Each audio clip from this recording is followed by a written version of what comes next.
Good evening, EEE, and welcome to the New Year's Eve 2021 commute focus on 1981. It was a year in transition. We're going to talk about some notable albums, singles, and also in memoriam. To start off, we'll look at some of the pop albums that were notable.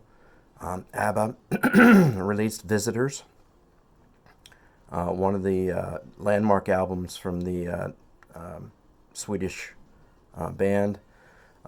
Philly local Daryl Hall and John Oates released Private Eyes. In the new wave post-punk roundup, we had Adam and the Ants releasing Prince Charming. The English Beat with What Happened. Brian Eno and David Byrne teamed up for their first album, My Life in the Bush of Ghosts. The Cure released Faith. Echo and the Bunnymen released Heaven Up Here. Elvis Costello and Attractions released another stellar album, Trust. The Police released their fourth album, Ghost in the Machine. Pretenders 2 was released by the Pretenders. Great album, saw them on that tour. Psychedelic Furs released Talk, Talk, Talk. The Ramones, Pleasant Dreams. The Replacements got on board with Sorry Mom, Forgot to Take Out the Trash. Susie and the Banshees released their second album, Juju. Squeeze released their follow-up to Argy Bargy with East Side Story. U2 also released their second album, October. X released their second album, Wild Gift. Black Flag released Damaged. Decibels. The DBs released Stands for Decibels. And Gang of Four released their second album, Solid Gold. 1981 was also a year when electronica slash synth pop made itself known. There had been some notable albums prior to 1981, but 1981 was a breakout year. We saw a first issue from Heaven 17, Penthouse and Pavement. Human League hit big with Dare and their single Don't You Want Me Baby. Japan, Tin Drum.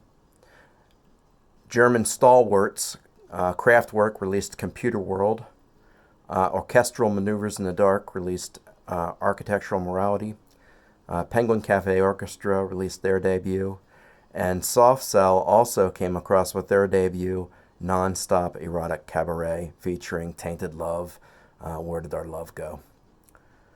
In the funk soul category, we had Prince release his fourth album, Controversy. Quincy Jones released The Duke.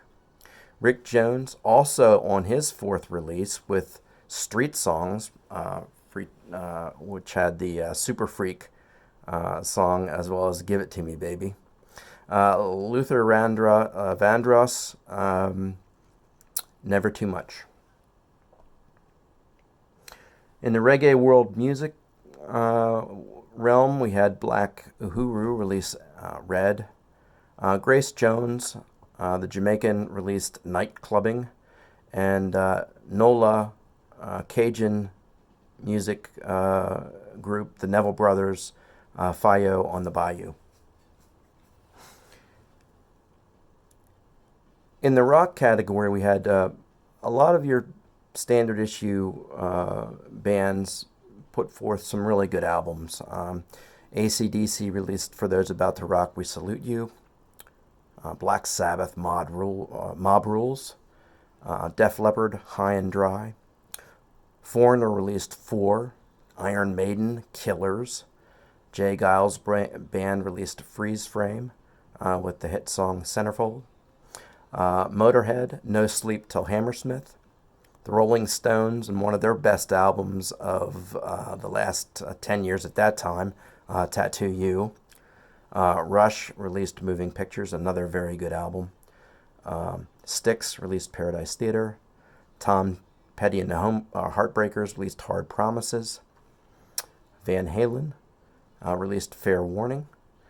The Who came back with their first album without Keith Moon, featuring Kenny Jones on drums, Face Dances, and ZZ Top released El Loco. Notable debuts for 1981, Phil Collins released his first solo album, Face Value, for the Genesis drummer. Go-Go's released Beauty and the Beat. Tom Tom Club released their first album. And Men at Work hit it big also with Business as Usual. Colin Hay and the gang did really well with that one. Notable singles.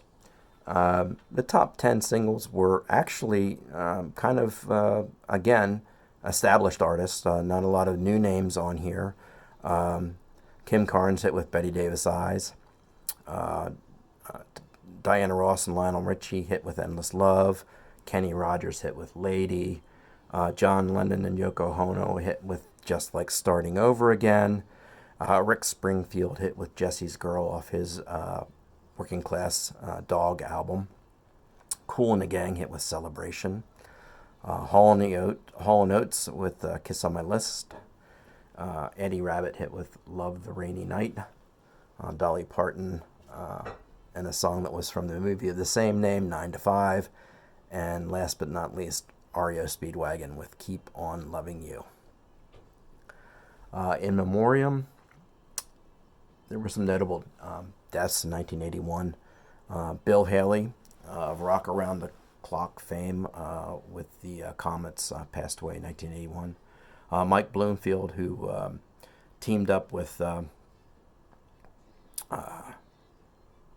Stephen Stills to do Super Sessions, one of my favorite albums, 1968, passed away in 1981.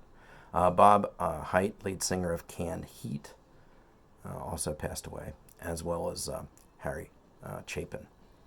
One of the bigger worldwide in the memoriams from 1981 was the death of Robert Nesta Marley. Bob Marley had died at 35, and he had died of brain cancer. Sadly, the world music would never really recover from his voice. Anyway, so that's pretty much it for 1981. I want to thank you for listening. You people have a wonderful new year and enjoy 2022. Thank you very much, and take care.